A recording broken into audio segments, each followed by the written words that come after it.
Sawmiller Fred Grining financed a logging operation in the Jane River. Unnavigable by rowing punt, the site had to be reached via a 20-mile walking track from the Lyell Highway.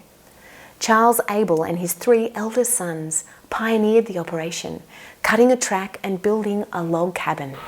Well, Dad and the boys, that's the boys of my brothers, cut the foot track from the West Coast Road into the river, timber, and where they crossed the Franklin River and the Loddon River, they built a special high-level flood crossing out of wire, 3 strands of wire, one on each side to hang on to and one to walk on. The straps every so often to stop them from separating. They built one of these across the Franklin and one across the Loddon. And I just don't know how long it took them to cut that track, but they were weeks at it. And after cutting it, they said, "Oh, well, it's time to go to work now." They were cutting the pine, but cutting the track wasn't work. That was just doing the job to get to work. It was a hard life indeed. It was very tough. When we first started out there, it's my family. The West Coast Road had just been opened up between Queenstown and Hobart. It hadn't been completed, but it went out to 30 miles. And so they take their stuff out to 30 miles, and then they backpack it in from there over the Franklin Range and down across the Loddon and all the way out to the Jane River. That was about 25 miles backpacking. When you got there was a beautiful river in the top end of it, quiet, slow moving, and lovely. One big creek ran into it called Thurkles Creek. And that had the greatest flat of human pine I've ever seen in my life. And not only that, there was nothing else there. There was human pine and ferns. No scrubs, nothing. It was the most beautiful patch of river I've ever seen. But of course, it didn't take long to look at either. And I was only a boy when I went out there. I was only 10. I went out with my cousin, and we nearly died walking out there. Too far. But it was all right. When we got there, they built a log hut, like the old Western log cabins, you know. And they decided to put a piling roof on it, because the snow in the winter, the canvas huts used to collapse. So they built one out of palings, and we went with them while they cut palings about 3 miles away from where the hut was, a King Billy pine, which makes the best piling roofs. And they used to carry these palings, 50 or 80 at a time, crisscrossed and across their shoulders. And snakes, I've never seen so many snakes in all my life. They used to kill them in those days, because a snake was a dead snake, and that was it. And there would be snakes everywhere. And, they used to carry special weapons for snakes. Every time they moved anywhere, they took a snake killer with them. And but they finished this hut off. And it was a good, comfortable, warm, always good house.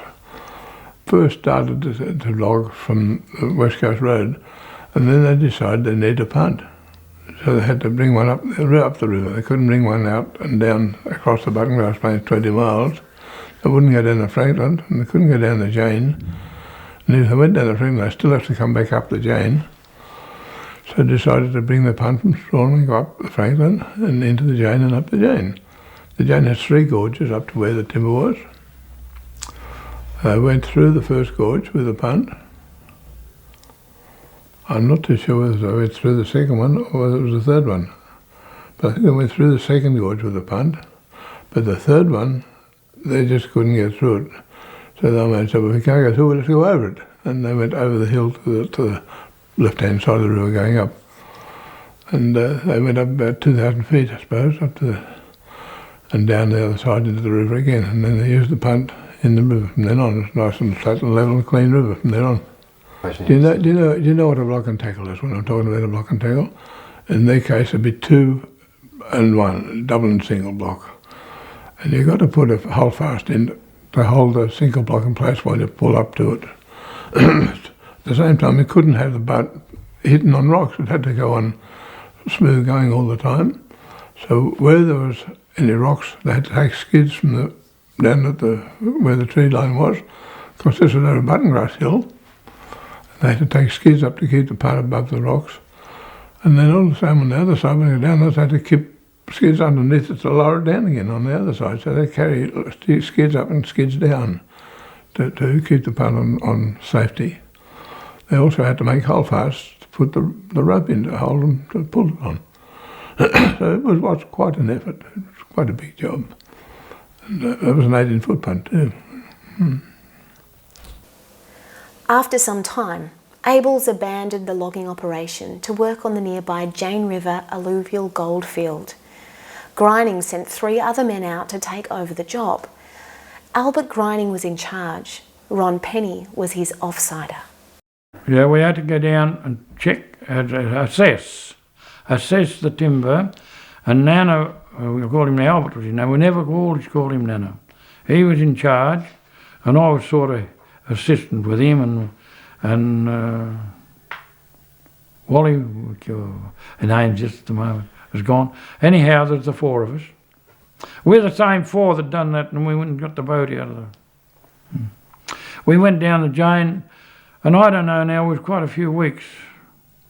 That was an ordeal. That was an ordeal because we only took the flour and that with us, and I had 3 snares. I was able to get the meat. I'd catch a snare of wallaby. I thought it was going to be some heroic, something great, and I think it may have been too, but it wasn't recognised at the time. But it was, and when we started with it, and we got down so far, and then I said, "God, Ron," he said, "I think we better go back." I said, "Mate, we can't go back." I said, "This damn thing was brought up here. We're capable of taking it out. We're as good as the buggers that brought it in." That's the words I said. So we kept going, and we found some damn obstacles and places shocking.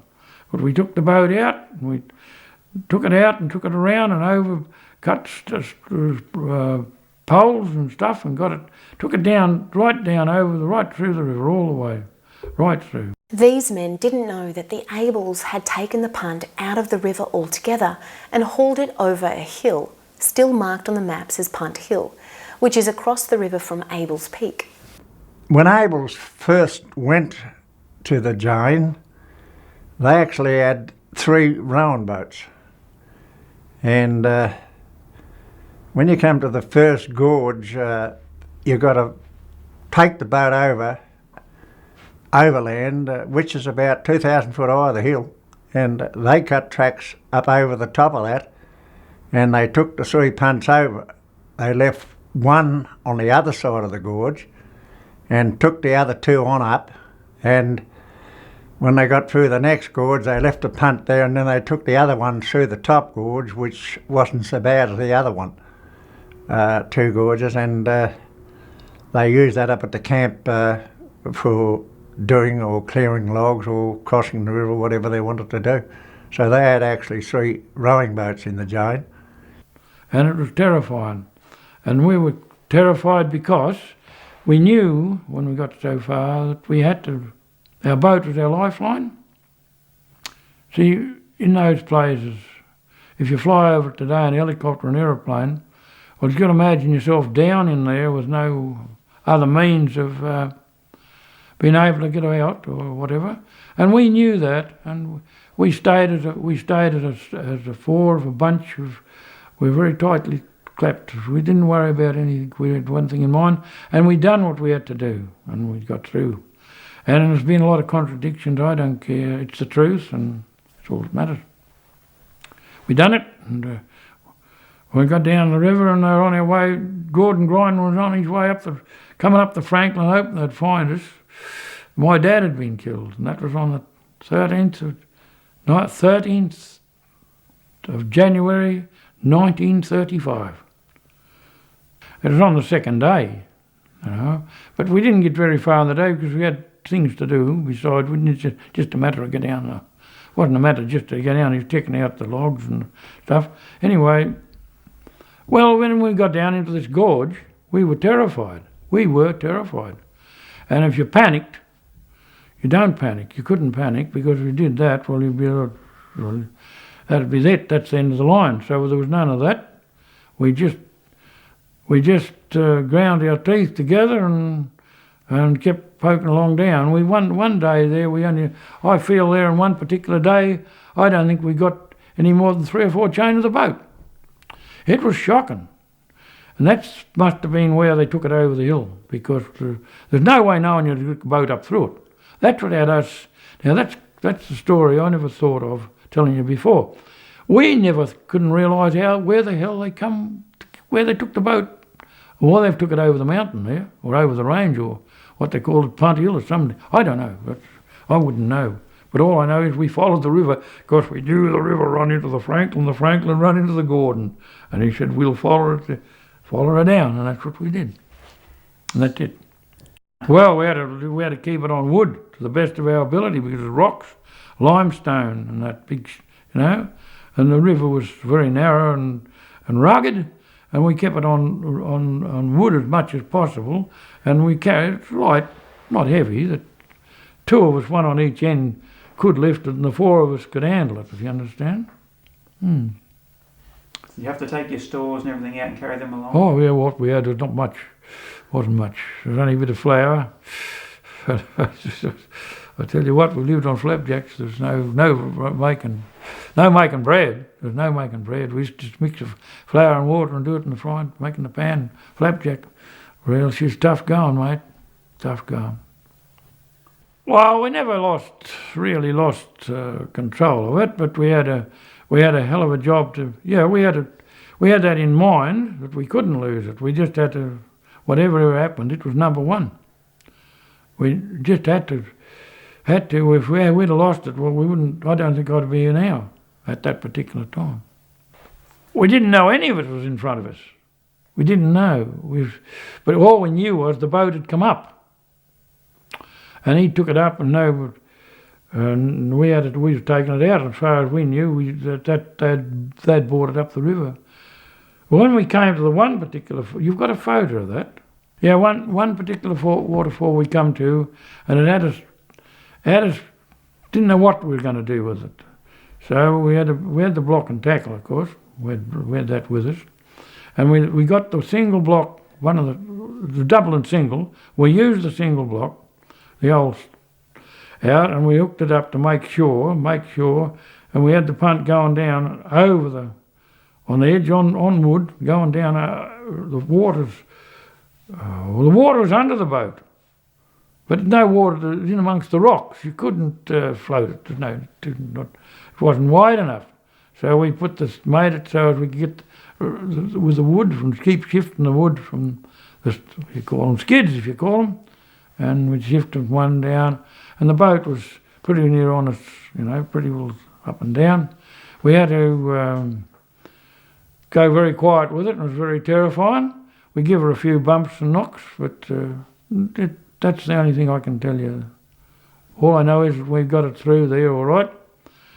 When we came to the last one, was the worst of all, where the big rock was a thumping big rock. And if I remember rightly, that photo's in the book. I'm not sure. It should be. There's this big rock, and they'd taken a photo of the boat in the river below it, so you could see that it'd come down. There's a great big rock sitting fair in the middle of the river. He was a beauty. We had to take it out around him on the end, around the end of him. We had some fun getting around that. It was terrifying, but we got it. When we got to the Franklin, we were home and hosed, and we were that thrilled. When I tell you the story of the Franklin, I can tell you this story. It's really lovely. It was just like, well, it was beautiful, and we 4 of us were so thrilled. When we got towards the big fall in the Franklin, we were so happy we overlooked the fact we was right to it, and it was too late. It was too late. The water was taken, so we just gritted our teeth and over we went. We got out the bottom. The boat was nearly half full of water. We had enough, got off and got it, bailed her out. And I can't tell you for sure how we bailed it out now, but we emptied her out anyway, and everything was all right. But that was a suicidal thing to done, but we done it. And we laughed our heads off. We were on the way, 3 or 4 of us. I'll never forget Nana. Never ever forget his face. God, he said, we'd have never done that if we hadn't have just come out of hell. Yeah. Yes. I don't know how he survived it. From what I've been told by Dad and the boys, it's a marvellous job they've done. How they got that punt out down through there, Lord knows. But he'll have to tell you himself, he'll know, but I would never be able to tell you. Okay, that's fine. We never had any sugar. We had tea, but no sugar. And as for milk and butter and things like that, we never ever had butter in there anyway. So that was, we had flour and salt. Carried plenty of salt and pepper. It was two things we were never without. Me. I had 3 wallaby snares, and one of my jobs was to find a wallaby track and get a wallaby for food. And I remember rightly, we'd probably eat the bugger before he was cold. We didn't worry about him. We just, you're hungry. You just, I can see things a lot of people would never know now. I can understand people when they're hungry how they eat different things. We were hungry. We're only young people, but we were sort of happy. I can't understand why anybody didn't know that it was taken over Punt Hill, because it was common knowledge to us anyhow that it had been taken over the hill. I don't know why everybody didn't know. Following this episode, Fred Grining sent another gang of men, including Bill Grining and Reg Morrison, out to the Jane to commence logging once more. Yeah, Fred Grining was a chap that had a sawmill at Strawn, and I was out of work at the time because we'd had a few accidents. A brother had broke his leg in the Rocky Sprint, and the other brother had cut his toe off, so I was left more or less free for quite a while, because they was going to be quite a while getting over their injuries. So Mr. Grining asked me if I would go out and take a couple of fellas to the Jane and cut some timber for him and put in the Jane River. And the Jane River, of course, where the pine was there, was about 20 miles below, south of the West Coast Road. And it happened to be in the winter time when we went there, and it is a pretty rugged place, a long walk and a long way to Paktucker. At times we cut about 70 or 80,000 feet of timber, but we had to go in about every fortnight to get supplies, flour and different things, and there was trucks that went through that. Was a lot of men working square and sleepers on West Coast Road at that time, and they used to travel, have all the necessary things for men working in the bush. So we used to work it out that we went in on the Friday, and we would pick up flannels or axe handles or whatever we needed, and a bit of fruit or whatever, and a bit of stuff, and make up our pack. But at most times there was about 8 or 10 inches of snow on the journey, or it was a bad winter, and it was you had to go up and the turn off the Frenchman's Cap was at the Loddon River there, and we used to turn to the right and go up over a pretty rugged little range of button grass on the top and down the other side, and then cross over the Loddon River. With 6 or 8 inches of snow, it was pretty hard, and it was very soft and boggy button grass, wet and very hard to walk in. I used to carry about 85 pound, or 80 pound anyway. If it was a bag of flour, you'd knock that in half and take half of it and probably chuck a couple of tins of jam and 3 or 4 or 5 apples on top to eat on the way out. And we're going out this day, and there was a kangaroo hopped up, and I said to my mates, Bill Grining and this other chap, and I said, I reckon I could catch one of them. And they said, that'll be today. So I downed the pack, and I made a run for him, and the kangaroo took off, and of course he left me 100 yards behind in the first 50 yards, but I kept going and kept going. The further the kangaroo got, the less he ran. So I eventually caught up with him and got him, and they wouldn't believe it, but they saw it, so they had to believe it. And so I just grabbed him with the tail and let him go. So then went back and got our pack, and we had to. It used to take about 11 hours to do the pack from the West Coast camp on the road to the Jane camp, and we'd get away at daylight in the morning, and it'd be dark a good half hour dark at the time you got to the camp. But the last 3/4 of an hour or so was, of course, a button grass plain, and then just 20 or 30 yards where we knew the track was, down to the Jane and across a big log that we used to get across and get to the camp. But you'd be pretty stiff and sore. We used to, Silsberg was a bloke that he suggested we take some methylated spirits with us. So he said, lay down across the table there and I'll give you a rub down. I had a couple of lumps on the back, and when he put this methylated spirit, it like he threw ice on my back. So I don't know whether I'd done any good or not, but anyhow, I done him and the other fella, and we were safe in the camp for another fortnight. It was quite a big camp. They had about 12 or 14 feet and a chimney in one end of it. And the back end would take about 8 people to sleep.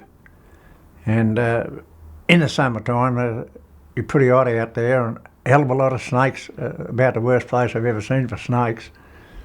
And I was laying in the bed one night, and when they built it, they must have put palings along the joints of these seams to seal it up better. And of course, I'm laying awake about 1 o'clock in the morning, so I could hear this sliding sort of a noise. And I'm thinking about these snakes, and I thought, well, I'm out of here, so I don't know whether I just rose out of the bed, blankets and all, and dropped on the floor, but that's what I did. And we went to work next day, and on the way back, in the camp there was rafters, of course, and we used to leave all the paddles up on the rafters, probably about 4 or 5 sets of paddles, to make sure that nothing happened to them, as the Abels had plenty of paddles and all there that they'd made. And I just took a step in the door, and a great snake dropped right at my feet, and I nearly somersaulted backwards, nearly knocked old Bill down and Silsberger behind him. And this great snake, but we got him all right. And there's a hell of a lot of snakes there. I remember when Harry Smith came out after they took over the job from Grinings, poor old Fred sort of went insolvent over it all. I think it was a bit rigged, actually, and with the grocers and the people, and Howard got the job, and Harry Smith came out, and he wanted me to show him around a bit, so we set up a stream up along the Jane, and there was a hell of a lot of pine just above the camp. Even there was great trees leaning backwards and forwards, that heavy, thick on the banks of the river that you had a hell of a job to fall. But up further there was an island up there, and it had no end of yew and pine on it. But on the way up to Shoning, a lot of timber that was there, we killed 5 snakes on the way up. And one particular place, the first one, I heard an axe come whistling past me and stuck in the ground, and luckily enough it landed alongside the snake and pinned him into the ground.